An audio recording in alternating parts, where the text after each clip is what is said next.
Welcome back to the Mindful Mastery Podcast. Today, we are diving into a topic that every single parent listening has grappled with, likely as recently as this morning. We're talking about the toddler tornado. You know the one. The screaming, the floor kicking, the absolute meltdown because the banana was peeled the wrong way. Most parents think the answer is either a louder yell or a total surrender. But what if I told you that a group of philosophers from 2,000 years ago, the ancient Stoics, actually held the secret to stopping these tantrums in their tracks? And no, it's not about being a cold, emotionless statue. It's about a 3-second nervous system reset that merges ancient wisdom with modern neuroscience. This isn't just about surviving the terrible twos or three-nagers. It's about rewiring how your family handles stress forever. Let's look at the problem. Recent surveys across the United States show that nearly 85% of parents feel completely out of control or overwhelmed at least once a week due to their child's behavior. In cities like Los Angeles or New York, where the pace of life is already at a breaking point, that number climbs even higher. We've all been there. Maybe you're at a Target in the suburbs of Chicago, and your 3-year-old decides that this is the moment to protest the existence of organic fruit snacks. You feel the heat rising in your neck. Your heart starts racing. You look around, feeling the judging eyes of every other shopper. Most parents in this situation do one of 3 things. They yell, which just scares the child and escalates the tantrum. They give in, which teaches the child that screaming equals rewards. Or they check out mentally, which leaves the child feeling abandoned in their big emotions. Here is the scary reality. Only about 12% of parents realize that when we react with anger, we are actually triggering the child's Amygdala Hijack. We are literally pouring gasoline on a biological fire. In cultures that prioritize emotional mastery, like certain communities in Scandinavia or Japan, the rates of parental burnout are significantly lower. Why? Because they don't view the tantrum as a battle to be won. They view it as a nervous system out of alignment. Think about this situation. You're at home. It's 5:30 p.m., the witching hour. Your toddler wants a cookie before dinner. You say no. Suddenly, they are on the floor, wailing like the world is ending. You say, "Stop crying right now or no iPad." Result? They scream harder. You've just entered a power struggle with a person who doesn't even understand how to tie their shoes. You're losing to a tiny human because you've lost control of yourself first. This is why this is so critical. Between the ages of 2 and 5, a child is in the golden window of brain development. This is when the prefrontal cortex, the part of the brain responsible for logic and calm, is starting to build its foundations. When you lose it along with them, you are reinforcing a fight-or-flight blueprint in their brain. If you don't break this cycle, research from the Harvard Center on the Developing Child shows that these patterns can lead to increased anxiety and poor impulse control well into their teenage years and adulthood. Imagine your child's emotional state as a house on fire. If you run in screaming, you're just bringing more heat. You need to be the sprinkler system. This doesn't just affect their behavior today. It affects their ability to hold a job, maintain a marriage, and handle stress 20 years from now. It's a heavy burden, but the Stoic solution makes it incredibly simple.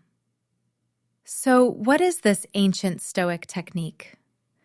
In the high-performance circles of Silicon Valley and among elite athletes, they call it the Stoic pause.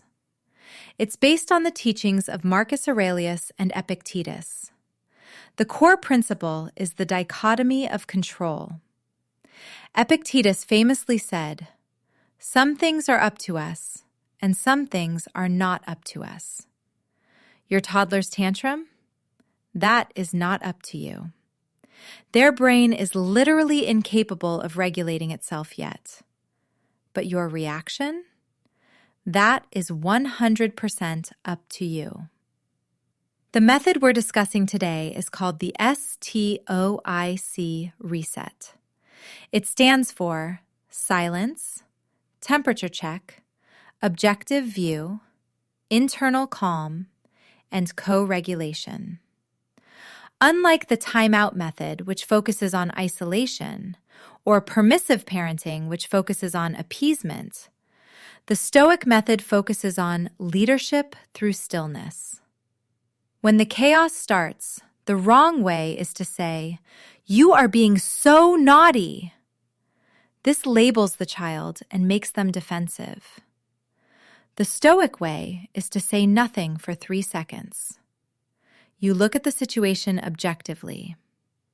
You think, a small human is experiencing a sensory overload. This is not a personal attack on my authority. This works because of a biological mechanism called mirror neurons. If you are anxious, your child's brain picks up on that and stays in red alert. But if you use the 3-second reset to drop your own heart rate, their brain eventually has no choice but to sync up with your calm.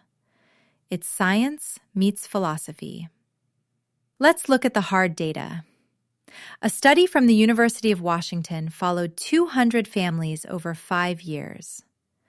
Group A used traditional punitive measures, yelling and forced isolation. Group B used co-regulation techniques, similar to our Stoic reset. After 3 years, Group B children showed a 40% higher rate of emotional resilience and were significantly less likely to exhibit aggressive behavior in preschool. Dr. Lawrence Wegner, a leading developmental psychologist, notes that a parent's ability to remain unshockable is the single greatest predictor of a child's future mental health. In ancient Rome, Stoicism was the standard operating procedure for leaders. They were trained to see a crisis not as a disaster, but as an opportunity to practice virtue. When your toddler is screaming because they can't find their blue truck, that is your Colosseum. That is your training ground. Now, let's get into the how-to. This is a 4-week integration plan to turn you into a Stoic parenting ninja. Week 1 is the observation phase. Your only goal this week is to stop the immediate reaction. When the tantrum starts, don't speak. Just count to 3. Most parents yell or correct their child about 20 to 30 times a day. This week, try to cut that in half by simply being silent for those first 3 seconds. You will feel a surge of irritation. That's your ego wanting to win. Let it pass. Your mantra for week 1 is, "This is a moment of training, not a moment of trouble." Week 2 is the biological reset. Once you've mastered the 3-second silence, add a deep, audible exhale. This stimulates the vagus nerve, which tells your nervous system to stand down. When you exhale, you are literally signaling to your child's brain that there is no predator in the room. Even if they are still screaming, you are safe. Week 3 is objective labeling. In your mind, or even out loud in a calm voice, you describe what is happening without judgment. Instead of, "He's being a brat," you say, "He is frustrated because the tower fell over." This is the Stoic practice of objective representation. You strip away the emotional baggage and see the facts. When you say, "I see you're having a hard time," you aren't giving in. You are acknowledging reality. Week 4 is collaborative problem solving. Once the child has calmed down, and they will calm down faster when you are calm, You move the control to them. Instead of saying, "Go to your room," you ask an open question. "What can we do to fix the tower?" This shifts them from their lizard brain into their logical brain. You are teaching them how to solve problems instead of just reacting to them. Let's look at how this looks in a real daily routine. Scenario 1, the morning rush. You're trying to get out the door in Los Angeles traffic, and your daughter refuses to put on her shoes. The wrong way. "We are going to be late. Put your shoes on now, or I'm taking away your toys." The Stoic way. Stop. Breathe. Say, "I see you want to keep playing with your blocks. We need to leave in 2 minutes. Do you want to put your shoes on in the house or in the car?" You've given her a choice, kept your cool, and maintained the boundary. Scenario 2, the dinner standoff. Your son throws his broccoli on the floor. The wrong way. "That is disrespectful. Pick that up right now." The Stoic way. Silence. Look at the broccoli. Look at him. Calmly say, "Broccoli belongs on the plate or in the trash. Please put it where it goes." If he doesn't, you calmly remove the plate. No drama, no yelling, just the natural consequence of the action. Remember what Marcus Aurelius wrote in his journal. How much more grievous are the consequences of anger than the causes of it? The broccoli on the floor isn't the problem. Your anger about the broccoli is what ruins the evening. As we wrap up, I want you to remember that you aren't going to be perfect at this. You will slip up. You will yell. And when you do, be stoic about that too. Don't beat yourself up. Just apologize to your child, explain that you lost your cool, and try the 3-second reset next time. Within just a few days of practicing the Stoic pause, you will notice something magical. Your child will start to mirror you. They will start to catch their own breath. They will start to use their words instead of their fists. You are building a legacy of emotional intelligence that will last for generations. Start today. The very next time you feel that spark of frustration, just count 1, 2, 3, and breathe. You've got this. If you found this helpful, please subscribe and leave a review. It helps us reach more parents who are struggling in the trenches. Until next time, stay calm, stay stoic, and enjoy the journey.